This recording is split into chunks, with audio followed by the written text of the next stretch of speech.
හදපු චාර්ජරය හොඳටම වැඩ කරනවා. ඉතින් බලන්න ඇම්පියර් එක ඔන්න ඔය විදිහට අපිට පාලනය කරගන්න පුළුවන්, ධාරාව පාලනය කරගන්න පුළුවන්. එතකොට මේ චාර්ජර් එක හරහා එතකොට අපිට පුළුවන් විවිධ ඇම්පියර් ප්‍රමාණය බැටරිය චාර්ජ් කරගන්න, බැටරි එකට අදාළ ඇම්පියර් එක ලබා දෙන්න බලන්න.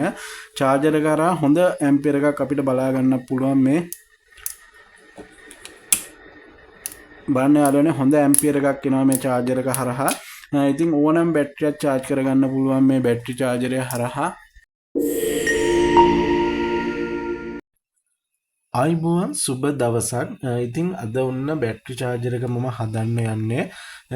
ඉතින් මම කලින් වීඩියෝ එකෙන් අරන් ආවා බැටරි චාර්ජරයක් හදාගන්න අපිට යොදාගත හැකි ට්‍රාන්ස්ෆෝමර් වර්ග මොනවද කියලා, ඒවා හඳුනාගන්නේ කොහොමද කියලා, ඒ වගේ වයර් හඳුනාගන්නේ කොහොමද කියලා.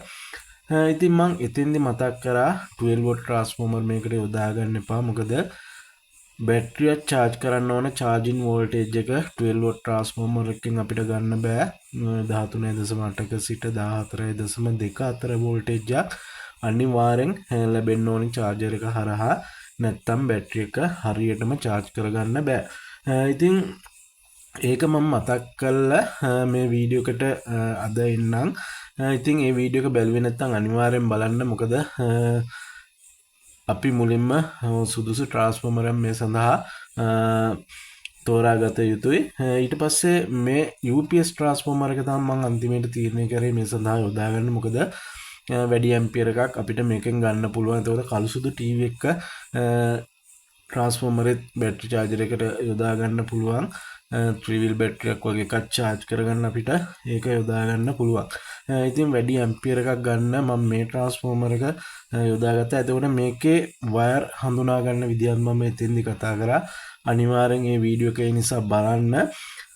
ඉතින් ඒ වීඩියෝ එකට ලැබුණු කමෙන්ට්ස් වලින් පොඩි ප්‍රශ්න කීපයක් පැන නැගිලා තිබ්බා. ඉතින් මම ඒකටත් මේ වීඩියෝ එකෙන් පිළිතුරක් දීගෙන යන්නම්.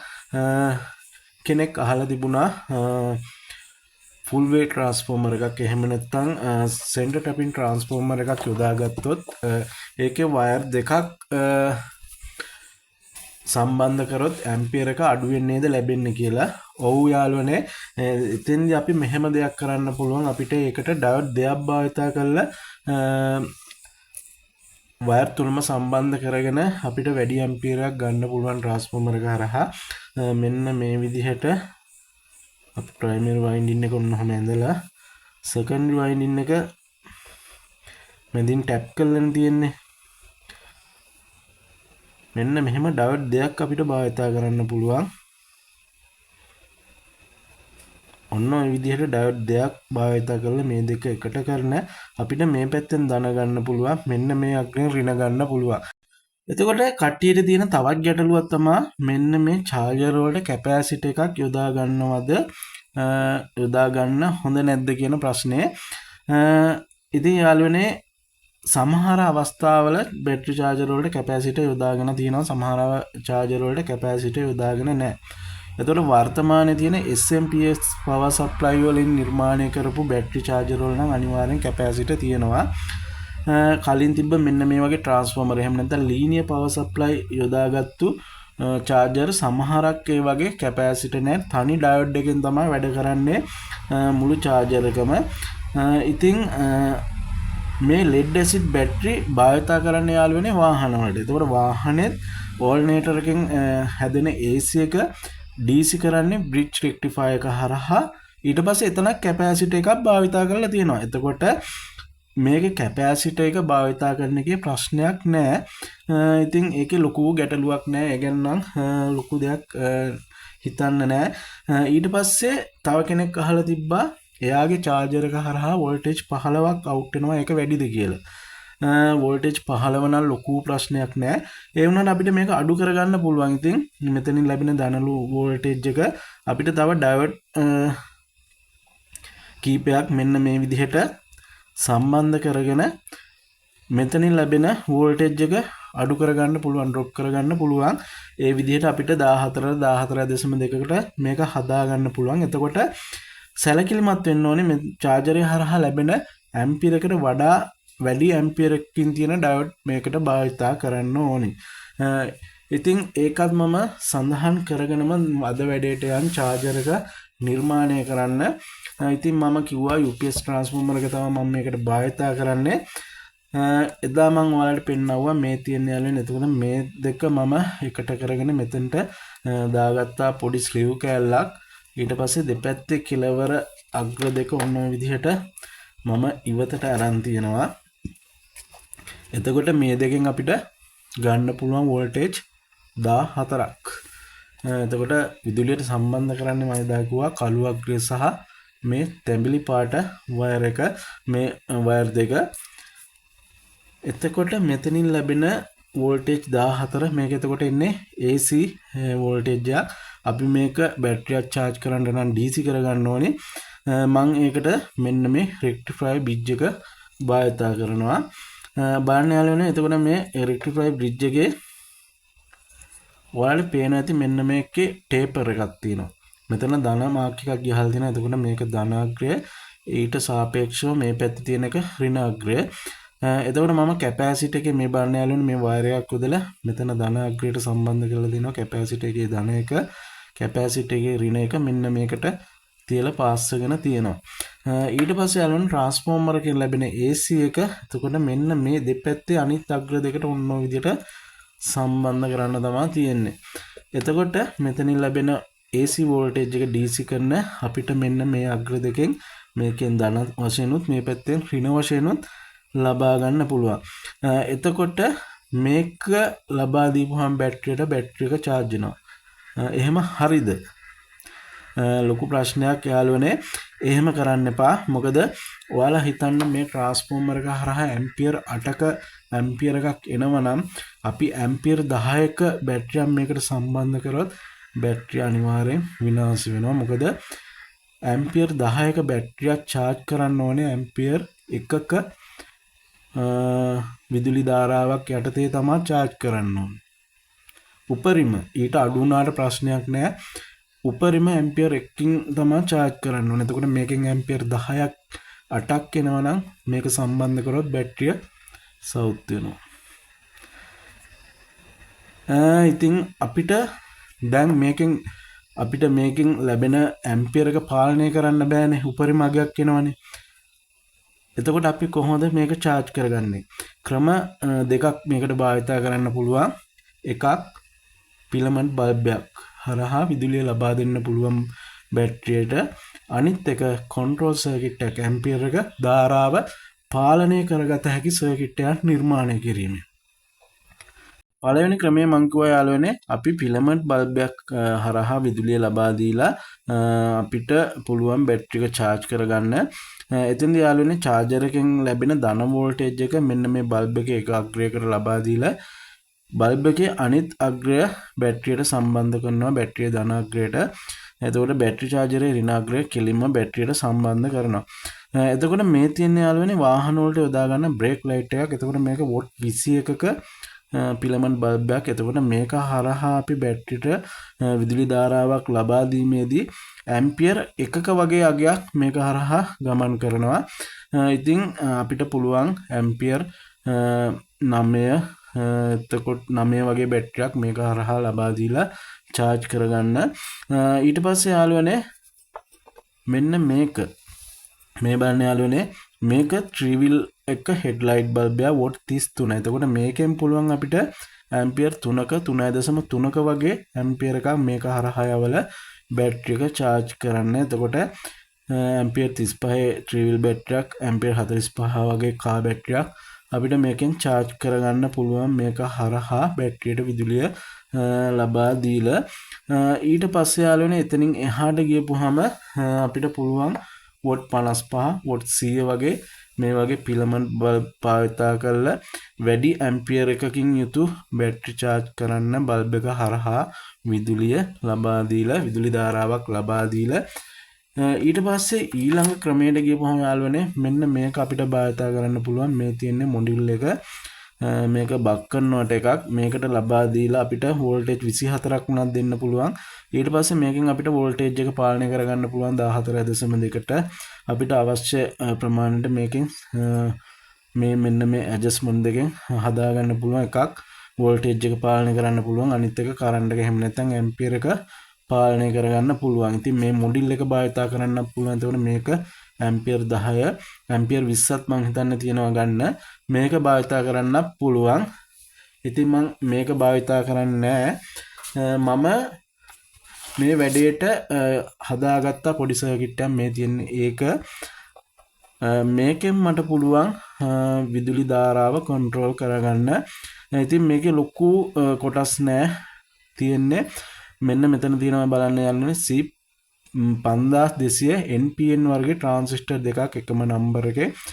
මේකට NPN වර්ගයේ ඕනම ට්‍රාන්සිස්ටරයක් භාවිත කරන්න පුළුවන්. TIP 3055 ඒ වගේ පුළුවන්. ඉතින් අපිට මේකේ ට්‍රාන්සිස්ටර් වැඩි කරගන්න පුළුවන්. ඉතින් හොඳ ඇම්පියර් එකක් ගන්න පුළුවන්. ඇම්පියර් 10කටත් වඩා මේකෙන් ගන්න පුළුවන්. රත් වෙන්නේ නැහැ. මම හොඳ හිට් සින්ක් එකකුත් දාලා තියෙන්නේ.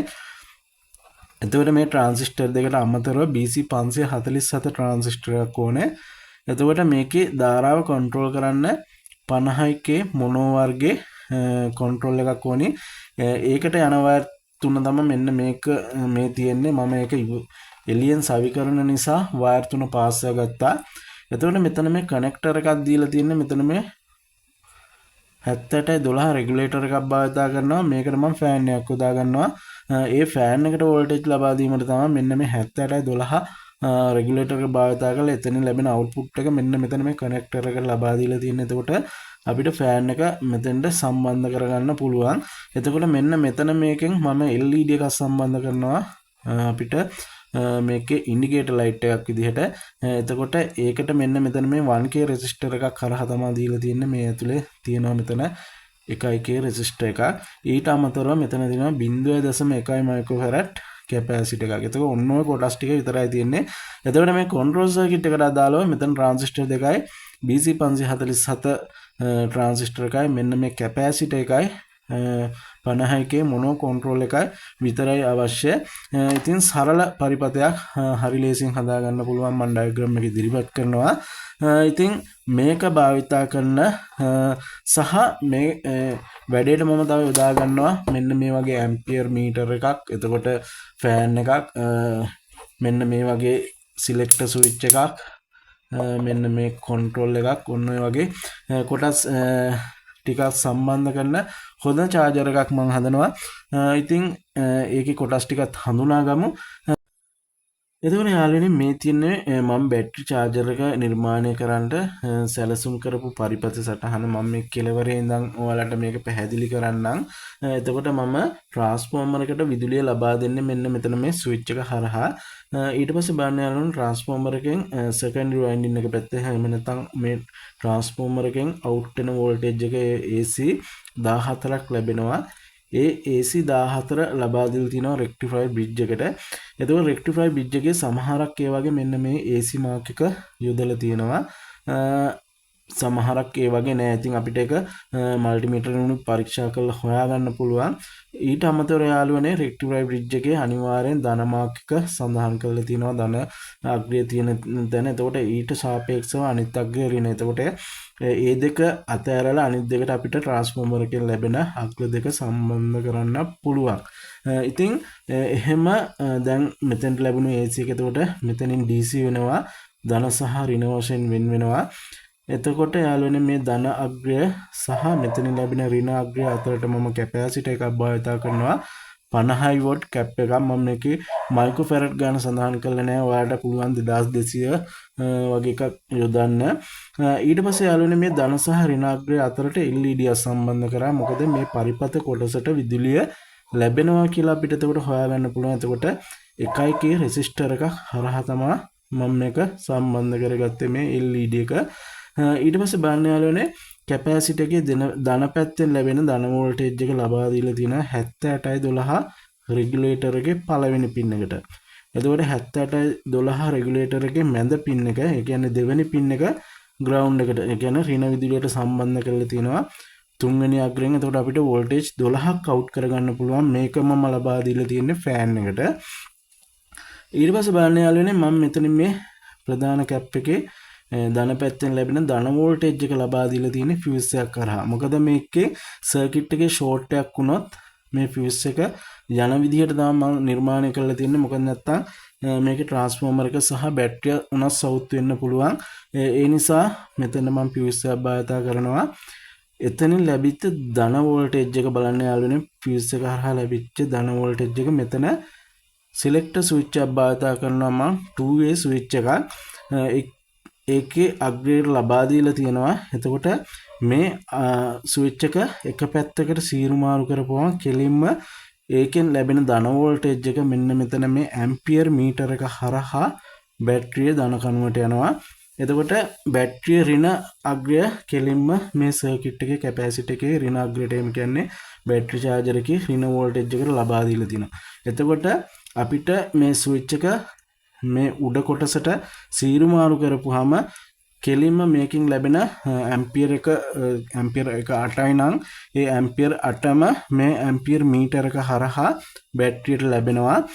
ඉතින් අපිට පුළුවන් එහෙම ලැබෙන වෝල්ටේජ් එක ෆිලමන්ට් බල්බ් එකක් කරහා charge කරගන්න. මෙන්න මෙතෙන්ට ෆිලමන්ට් බල්බ් එකක් යොදලා මෙන්න මේ ස්ථානෙන් කට් කරලා මෙතෙන්ට බල්බ් එකක් තියලා අපිට charge කරගන්න පුළුවන්. අනිත් විදිහ තමයි මම මේ හදපු control circuit එක. එතකොට යාළුවනේ මේ සිලෙක්ටර් ස්විච් එක මේ පැත්තට දාපුවාම මෙන්න මේ පරිපත කොටසට ධන වෝල්ටේජ් එක ලැබෙනවා. මේ තියෙන යාළුවනේ NPN වර්ගයේ ට්‍රාන්සිස්ටර් දෙයක් C5200. එතකොට මේ ට්‍රාන්සිස්ටර් දෙකම එකට සම්බන්ධ කරලා තියෙන බලන්න යාළුවනේ. ට්‍රාන්සිස්ටර් එකේ කලෙක්ටර් පින් දෙක එකට සම්බන්ධ කරලා තියෙනවා. එමීටර් පින් දෙක එකට සම්බන්ධ කරලා තියෙනවා. බේස් පින් දෙකත් එකට සම්බන්ධ කරලා තියෙනවා. එතකොට අපිට මේකට තනි ට්‍රාන්සිස්ටරයක් භාවිත කරන්න පුළුවන්. එතකොට දෙකක් භාවිත කරන්න පුළුවන්, තුනක් භාවිත කරන්න පුළුවන්. අපිට වැඩි ඇම්පියර් එකක් ලබා ගන්න අපිට අවශ්‍ය ප්‍රමාණය ට්‍රාන්සිස්ටර් සම්බන්ධ කරන්න පුළුවන්. ඉතින් මේ ධන වෝල්ටේජ් එක එතකොට මෙතනින් ලැබෙන එක ලැබෙන්නේ ට්‍රාන්සිස්ටර් එකේ කලෙක්ටර් පින් එකට. ඊට පස්සේ බලන්න යාළුවනේ මෙතන භාවිත කරලා තියෙනවා BC 547 ට්‍රාන්සිස්ටර් එකක්. එතකොට මෙන්න මේ කන්ට්‍රෝල් එක හරහා BC 547 ට්‍රාන්සිස්ටර් එක කන්ට්‍රෝල් කරලා ඒකෙන් ලැබෙන අවුට්පුට් එක තමයි මෙන්න මේ ට්‍රාන්සිස්ටර් දෙක හරහා මේ නැවතත් මේ එමීටර් අග්‍රය හරහා ඇම්පියර් මීටර එකට ලබා දීලා තියෙන්නේ. එතකොට යාළුවනේ මේ C5200 ට්‍රාන්සිස්ටර් එකේ එමීටර් අග්‍රයෙන් තමයි මේකේ ධන වෝල්ටේජ් එක, ඒ කියන්නේ කන්ට්‍රෝල් වෙච්ච ධන වෝල්ටේජ් එක ඇම්පියර් මීටර එකට ලබා දෙන්න තියෙන්නේ. ඊට පස්සේ මීටර එක හරහා බැටරියට ගන්න පුළුවන්. එතකොට අපිට මේ ස්විච් එක සීරු මාරු කරලා මේ පැත්තට දාගත්තොත් අපිට පුළුවන් මේ කන්ට්‍රෝල් එක හරහා ඇම්පියර් එක පාලනය කරන බැටරිය charge කරන්න. මේ පැත්තට දාගත්තොත් යාළුවනේ මෙතනින් ලැබෙන සම්පූර්ණ ඇම්පියර් එක මේක හරහා ලබාගෙන මෙතෙන්ට බල්බ් එක සම්බන්ධ කරගෙන අපිට බැටරි එක charge කරගන්න පුළුවන්. ඉතින් මම සැලසුම් කරේ මේ දෙවිදිහටම මේක charge කරගන්න පුළුවන් විදිහට. ඒ නිසා මම මෙතන සිලෙක්ටර් ස්විච් එක භාවිත කරා. මෙතන තියෙනවා යාළුවනේ 50k මොනෝ වර්ගයේ කන්ට්‍රෝල් එක. මෙතන BC 547 ට්‍රාන්සිස්ටර් එකක් තියෙනවා. එතකොට මේ වගේ අග්‍ර මම සඳහන් කරලා තියෙනවා. එතකොට බාහිර පෙනුමත් මම මේ විදිහට සඳහන් කරලා තියෙනවා. එතකොට මෙන්න මෙතන කැපැසිටි එකක් භාවිත කරලා තියෙනවා යාළුවනේ. මේ කලෙක්ටර් එක සහ ග්‍රවුන්ඩ් එක අතර මෙතන අගය වෙන්නේ යාළුවනේ 0.1 මයික්‍රෝෆැරඩ් කැපැසිටි එකක් 104 කෝඩ් එකෙන් දාගන්න පුළුවන් මේකට. ඉතින් ඔන්න ඔය කොටස් ටික උපයෝග කරගෙන හදාගත්තු සර්කිට් එකක් තමයි මේකට භාවිත කරන්නේ. මේක තමයි මගේ බැටරි චාර්ජර් එක. ඉතින් මේ කොටස් හඳුනාගෙන අපි බලමු කොහොමද මේක හදන්නේ කියලා, එකලස් කරගන්නේ කොහොමද කියලා. ඉතින් වීඩියෝ පුරාට රැඳී ඉන්න කොහොමද මේක හදාගන්නේ කියලා බලමු. ඉතින් යාළුවනේ මේ බැටරි චාර්ජර් එක නිර්මාණය කිරීමේදී මම ට්‍රාන්ස්ෆෝමර් එකට අමතරව මෙන්න මේ කොටස් ටික භාවිත කරනවා. මුලින්ම බලන්න යාළුවනේ 12 වෝල්ට් ෆෑන් එකක් තියෙනවා. ඉතින් මේ ෆෑන් එක මම භාවිත කරන්නේ මේ කන්ට්‍රෝල් සර්කිට් එක සහ UPS ට්‍රාන්ස්ෆෝමර් එක හීට් වෙන එක අඩු කරන්න තමයි මේක භාවිත කරන්නේ. ඊට පස්සේ මෙතන තියෙනවා යාළුවනේ ඇම්පියර් මීටර එක. එතකොට මේ ඇම්පියර් මීටර එක හරහා ගලන ධාරාව අපිට මැනගන්න පුළුවන්. ඊට පස්සේ මෙතන තියෙනවා යාළුවනේ රෙක්ටිෆයර් බ්‍රිජ් එක සහ කැපැසිටි එක යොදාගෙන මම මේක හීට් සින්ක් එක්ක සවි කරගෙන තියෙනවා. ඉතින් ඒ කොටස තමයි මෙතන තියෙන්නේ. ඊට පස්සේ මෙතන තියෙනවා යාළුවනේ වොෂර් කීපයක්, වයර් ක්ලිප්, එතකොට ඇන සහ 10 views එකක් තියෙනවා. ඉතින් මේවත් ලොකු මුදලක් වෙන්නේ නැහැ. මෙන්න මේ ක්ලිප් එක රුපියල් 10ක් වගේ තමා වෙන්නේ. ඉතින් සුළු මුදලක් වියදම් කරන ඔන්න කොටස් ටික අරන් තිනවා. මෙතන තියෙනවා යාළුවනේ on off switch එකක්. ඉතින් මේක භාවිතා කරන්නේ ට්‍රාන්ස්ෆෝමර් එකට ලැබෙන AC supply එක on off කරන්න. ඊට පස්සේ මෙතන තියෙනවා යාළුවනේ මේ control එකේ control circuit එකේ ampere එක control කරන්න භාවිතා කරන 50k මොනෝ වර්ගයේ control එක. ඊට පස්සේ මෙතන තියෙනවා යාළුවනේ selector switch එක. මේ control එක හරහා එන supply එක සහ direct මේ transformer එක හරහා එන supply එක සීරු මාරු කරගන්න මම මෙතන selector switch එකක් භාවිතා කරනවා. එතකොට මේකත් මම මිලදී ගත්ත එකක් නෙමෙයි. මේකට භාවිතා කරන්නේ බ්ලෙන්ඩර් එකට යොදා ගන්න ස්විච් එකක්. එතකොට මේකේ අවුට්පුට් තුනක් තියෙනවා. මේකෙන් මම දෙකක් භාවිතා කරනවා. ඉතින් මම භාවිතා කරන වෙලාවේ ඔයාලට පෙන්නන්නම් කොහොමද මේකට වයර් සම්බන්ධ කරන්න කියලා. ඊට අමතරව යාළුවනේ ඊයන් වයර් සහ කනෙක්ටර් භාවිතා කරලා කොහොමද මේ චාර්ජර් එක හරියටම හදාගන්නේ කියලා අපි බලමු. ඉතින් යාළුවනේ මේ සියලුම කොටස් සවි කරගන්න බොක්ස් එකක් ඕන. ඉතින් මම ඒ සඳහා මෙන්න මේ වගේ පරණ ස්පීකර් බොක්ස් එකක් භාවිතා කරනවා. බලන්න ෆෑන් එක සවි කරන්න හේතුව මම මෙතෙන්ට බලන්න හරියටම ඒක එතෙන්ට ගැලපෙනවා. ඔන්න ඔය විදිහට තියලා අපිට අලව ගන්න පුළුවන්. එහෙම නැත්නම් එන දෙකකින් සවි කරගන්න පුළුවන්. ඊට පස්සේ මෙතන බලන්න යාළුවනේ ෆියුස් එක සම්බන්ධ කරන කනෙක්ටර් එක මම එළියෙන් තමයි සවි කරගත්තේ. මොකද ෆියුස් එක පිච්චුනොත් අපිට ලේසියෙන් මාව කරගන්න පුළුවන් විදිහට මම ඒක එළියට ගත්තා. එතකොට එළියෙන් මම ඒක සවි කරා. ඊට පස්සේ මම මේක ඉදිරිපස පෙන්වන්නම්. බලන්න යාළුවනේ අර කොටස් ටික සවි කරගන්න පුළුවන් විදිහට මම මේක කපාගෙන තියෙනවා. එතකොට ඇම්පියර් මීටර එක අපිට මෙන්න මේ විදිහට සවි කරගන්න පුළුවන් මෙතෙන්න. එතකොට on off switch එක ඔන්න ඔය විදිහට මෙතෙන්න සවි කරගන්න පුළුවන්. අපිට මෙන්න මේ selector switch එක ඔය විදිහට control switch එක මෙන්න මේ විදිහට අපිට සවි කරගන්න පුළුවන්. ඉතින් ඉතුරු මේ තව ටික යොදාගෙන තියෙන්නේ මේකෙන් අවුට් වෙන වයර් එක සහ ඉන්ඩිකේටර් ලයිට් එකක් භාවිත කරනවා. ඒකට තමයි මම මේ විදිහට සිදුරු කරගෙන තියෙන්නේ. අපි මේකේ දැන් කොටස් එකින් එක සම්බන්ධ කරන්නේ කොහොමද සහ බැටරි චාර්ජර් එකේ අවසාන නිර්මාණය වෙන්නේ කොහොමද කියලා. ඉතින් මම ට්‍රාන්ස්ෆෝමර් එක දැන් එන දෙකක් යොදලා සවි කරගත්තා. ඉතින් ඊට පස්සේ බලන්න යාළුවනේ ට්‍රාන්ස්ෆෝමර් එකෙන් මේ අවුට් වෙන වෝල්ටේජ් එක අපි දෙන්න ඕනේ මෙතන බ්‍රිජ් රෙක්ටිෆයර් එකට. රෙක්ටිෆයර් එකේ බලන්න යාළුවනේ මෙතන තියෙන ධන මාර්ක් එක. එතකොට ඊට එහා පැත්තේ කෙලවර එක ඍණ. එතකොට මේ දෙක නෙමෙයි මෙන්න මේ දෙපැත්තට තමයි AC සප්ලයි එක ලබා දෙන්න ඕනේ. ඉතින් මම මෙන්න මේ විදිහට මේක කනෙක්ට් කරගන්නවා.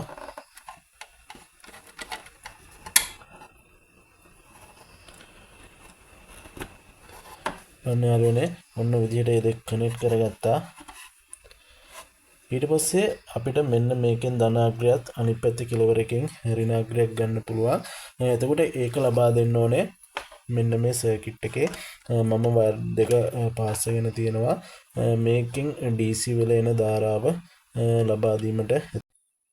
එතකොට යාළුවනේ මේ සර්කිට් එක ගත්තාම ඔයාලට පේනවා ඇති මෙන්න මෙතන මේ වයර් තුනම මම සම්බන්ධ කරලා තින්නේ මේ මේකෙන් ලැබෙන ඇම්පියර් එක පාලනය කරන්න යොදා ගන්න කන්ට්‍රෝල් එක. එහෙම නැත්නම් 50k කන්ට්‍රෝල් එකට යන වයර් තුන තමයි මේ තුන.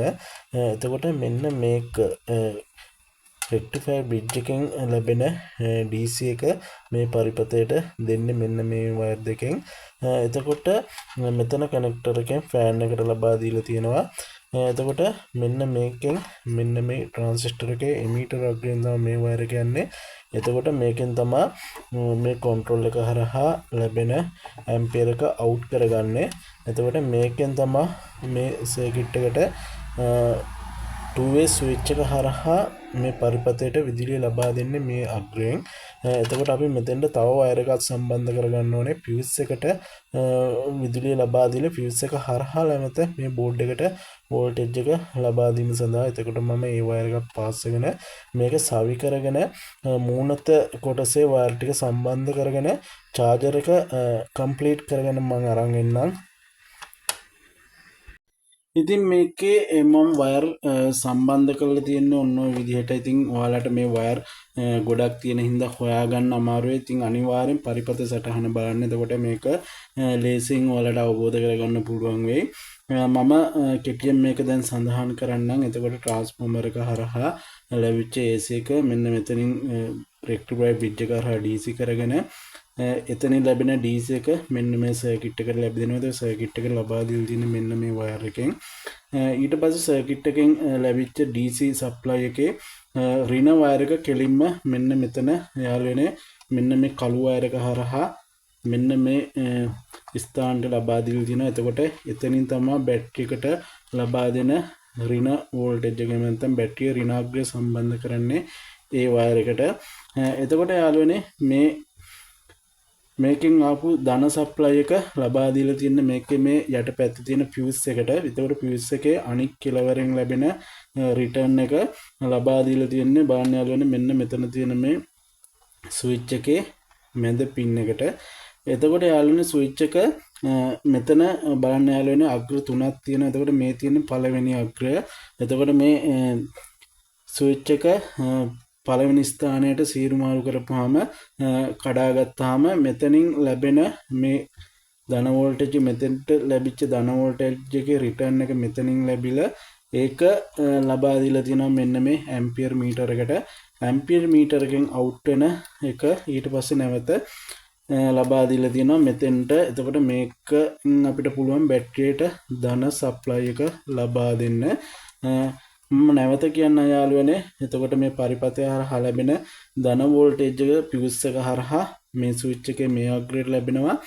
එතනින් අපි පළවෙනි අග්‍රයට කඩාගත්තාම එතනින් ලැබෙන රිටර්න් එක මේ ඇම්පියර් මීටර එකට ලබා දීලා තියෙනවා. ඇම්පියර් මීටර එකෙන් හරහා අපිට ඊට පස්සේ බැටරියට ලබා දීලා තියෙනවා.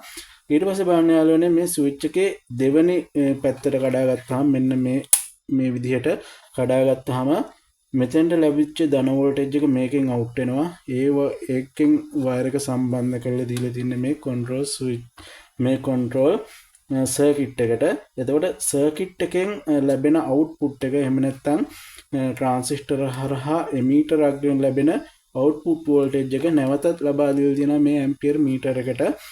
එතකොට ඒ ඇම්පියර් මීටර් එක හරහා නැවත අපිට මෙතනින් ලබා ගන්න පුළුවන්. ඉතින් ඔන්න ওই විදිහට තමයි මේකේ වයර් සම්බන්ධ කරලා තියෙන්නේ. ඉතින් වයර් ගොඩක් තියෙන නිසා හොයාගන්න අමාරුයි. අනිවාර්යෙන් ඩයග්‍රෑම් එක බලන්න, මේකේ පරිපථ සටහන බලන්න.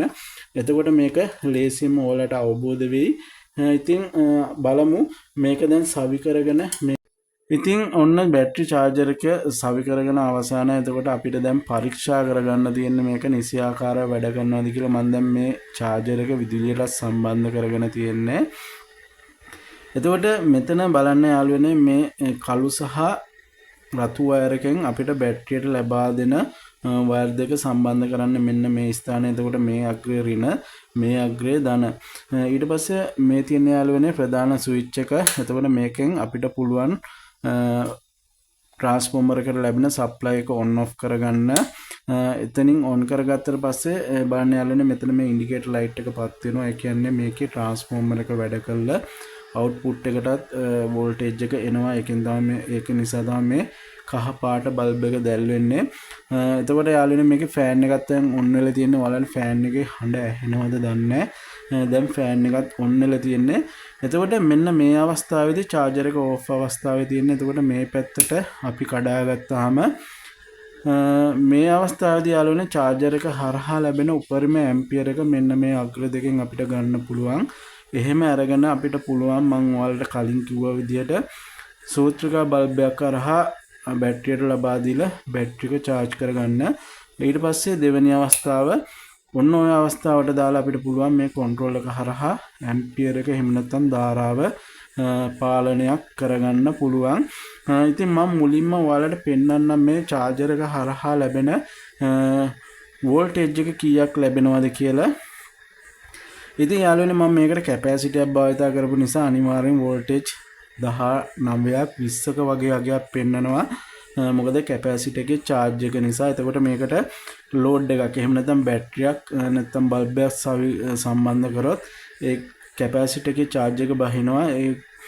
එතකොට නිසි වෝල්ටේජ් එක අපිට පෙන්වනවා වෝල්ට් 14.5ක වගේ අගයක් පෙන්වන්න ඕනේ. බලමු යාළුවනේ වෝල්ටේජ් 18.7ක් වගේ පෙන්වනවා. මම දැන් බලන්න යාළුවනේ මේක දාලා තියෙන දෙවෙනි අවස්ථාවට. එතකොට අපිට ඇම්පියර් එක මේකෙන් පාලනය කරගන්න පුළුවන්. බලන්න යාළුවනේ මේකේ ඇම්පියර් මේක කරකවුවට බලන්න යාළුවනේ වෝල්ටේජ් එක වෙනස් වෙන්නේ නැහැ. ඒ කියන්නේ යාළුවනේ මේකෙන් අපිට වෝල්ටේජ් එක පාලනය කරන්න බෑ. මේකෙන් මම මේක යොදාගත්තේ ඇම්පියර් එක. එහෙම නැත්නම් ධාරාව පාලනය කරන්න. ඊට පස්සේ මම මේකට දැන් බල්බයක් සම්බන්ධ කරගන්නම්. මේ තියෙන යාළුවනේ ඇම්පියර් එකක් වගේ ගන්න වොට් 21ක 12 වොට් බල්බයක්. මම මේක සම්බන්ධ කරන්නම් මේකේ අග්‍ර දෙකට.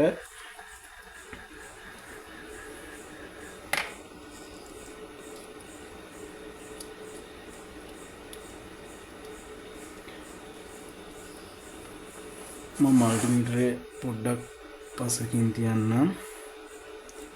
බලන්න යාළුවනේ දැන් මේ බල්බ් එක දැල් වෙනවා. එතකොට අපිට මීටර එක හරහා බලා ගන්න පුළුවන් ඇම්පියර් එකක් වගේ ගන්නවා. එතකොට යාළුවනේ මේ තියෙන්නේ පළවෙනි අවස්ථාව. එතකොට මේ charger එක හරහා ලැබෙන උපරිම ඇම්පියර් එක අපිට ගන්න පුළුවන්. ඊට පස්සේ මම දෙවෙනි අවස්ථාවට දාන්න. බලන්න යාළුවනේ ඒත් ගන්න ඇම්පියර් එකයි. එතකොට අපිට මේකෙන් ඇම්පියර් එක අඩු කරගන්න පුළුවන්. බලන්න එතකොට බල්බ් එකේ දීප්තිය අඩු වෙනවා. එතකොට ඇම්පියර් මීටර එකෙත් බලන්න යාළුවනේ මේක අඩු වැඩි වෙනවා. ඊට පස්සේ බලන්න යාළුවනේ මැද හරියට ගියපුවාම ඇම්පියර් එකක් පෙන්වනවා. එතනින් එහාට මේක කෙලවරට කරකවුවා වෙනසක් වෙන්නේ නැහැ. ඒ කියන්නේ යාළුවනේ මෙතනින් අපිට සුසර කරගන්න පුළුවන් මේකෙන් ගන්න ලෝඩ් එක. එහෙම නැත්නම් ඇම්පියර් ප්‍රමාණය ඒ ගානට අපිට මේක පාලනය කරගන්න පුළුවන්. එතකොට බැටරියටත් අදාළ ඇම්පියර් එක ඒ විදිහට මේ charger එක හරහා ලබා දෙන්න පුළුවන්. මම ඉතින් තව බල්බයක් මේකට සම්බන්ධ කරන්නම්. මේ තියෙන යාළුවනේ 3 wheel එක headlight බල්බ් එකක්. බලන්න යාළුවනේ දැන් පෙන්වනවා මේකේ ඇම්පියර් 2.2ක වගේ අගයක් පෙන්වනවා මේ බල්බ් එකට. එතකොට මේ බල්බ් එක හොඳින් තාම දැල් වෙන්නේ නැහැ. මම මේක වැඩි කරන්නම්. බලන්න යාළුවනේ ඇම්පියර් දැන් 3ක් වගේ පෙන්වනවා.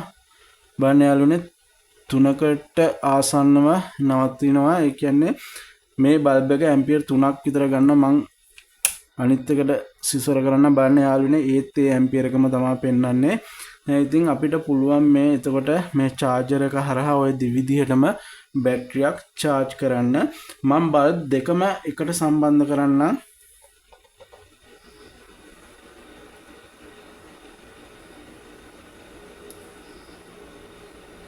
බලන්න යාළුවනේ දැන් ඇම්පියර් 4කට ආසන්නව ගන්නවා මේ බල්බ් දෙකම වැඩ කරද්දී.